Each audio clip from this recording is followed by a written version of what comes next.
digging where they shouldn't early one morning in my small town, while Granny was at home waiting. They had heard the same tale I did, only for them it was a ghost story. For me it was real. The Cadaver, that's what we ended up calling the monster that slaughtered every can in its path. And it was buried here, so they said.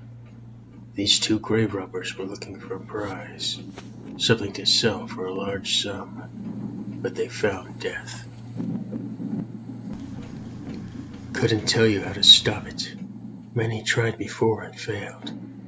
What these two should have known is that the Cadaver was in fact rotting away, and if they had left it alone, Can World would have been spared a few more. The monster was freed. One knocked himself out cold. The other attacked with a shovel. The shovel head broke off, and the Cadaver made short work of it.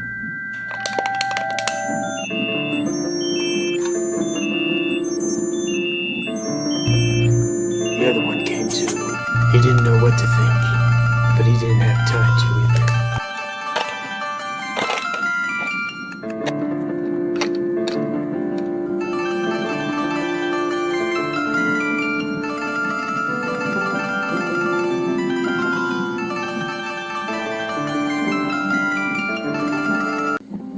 As the storm died down, a tornado warning was in effect. My girlfriend, who'd been waiting patiently for my phone call, was about to receive it. I had been locked up for those Cadaver murders, just another fall camp for something unexplainable, but I had broke free and was on the run, ready to take my girl and run to the other side of Can Country. She had been having high hopes for a family with me, but that was too far in the future. I took it day by day. Getting away would have been easy if it wasn't for this one can cop, this relentless piece of work. I was obsessed with the idea that I'd ruin his life with the truth, for he was primarily responsible for my incarceration, the cover-up king, and he was right too. If I couldn't convince Can World in truth, I'd see to it he was doing time by any dirty means. After all, he taught me that much. The old grandma was still waiting for the boys. Her pet pigeon stood there, waiting to be fed.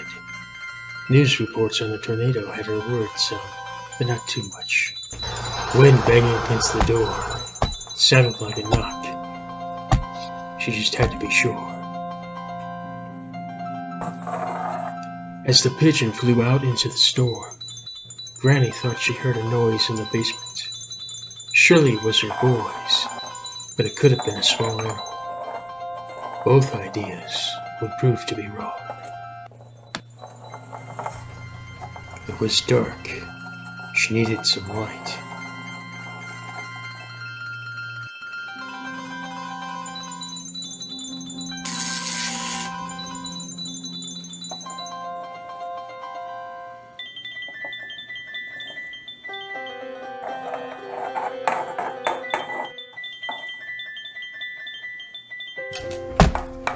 Stomping up the stairs. The tornado was already here, she thought.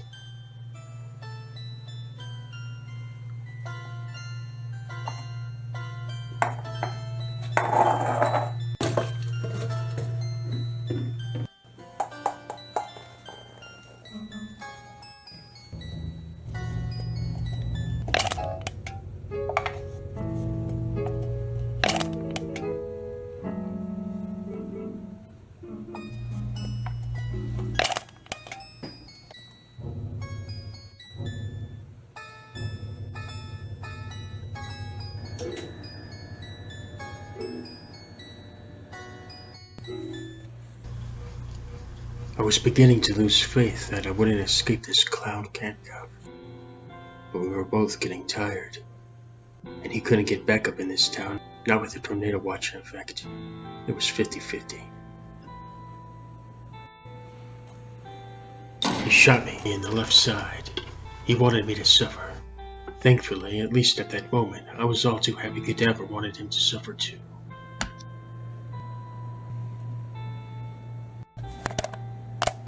He couldn't even scream. All I could feel was the pain. Weak as I was, I still ran for it. I could see the tornado in the distance.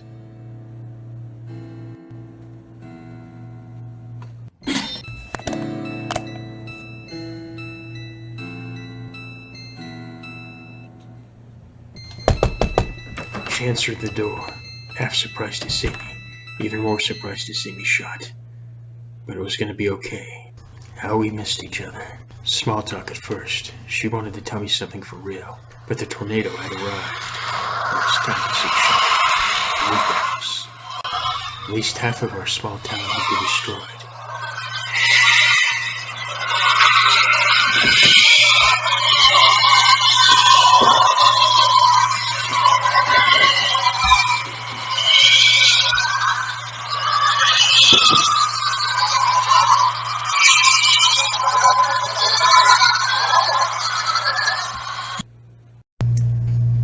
The weather nightmare was over, but the cadaver was still out there, hunting.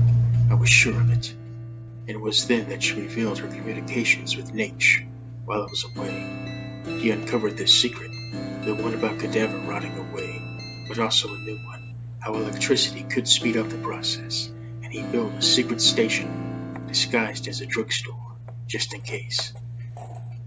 We just had to get past the idiot doorcat who hated his job, and everyone who came along for business. We could both tell he was angry. And then he spoke, bitching at us, and then he saw it, the cadaver. He thought it was a joke. While he went to confront his own death, the lady and I headed upstairs to start up that machine.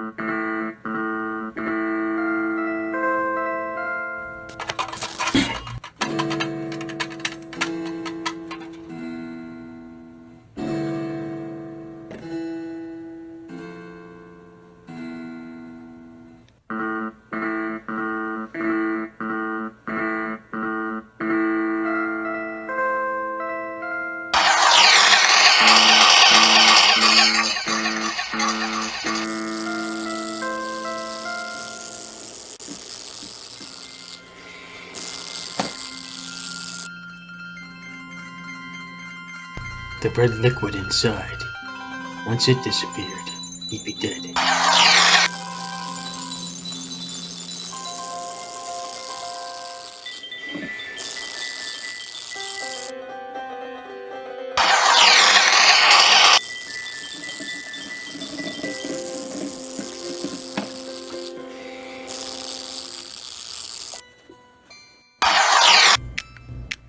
The machine stopped working.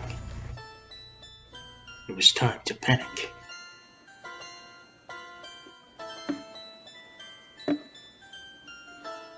Or was it?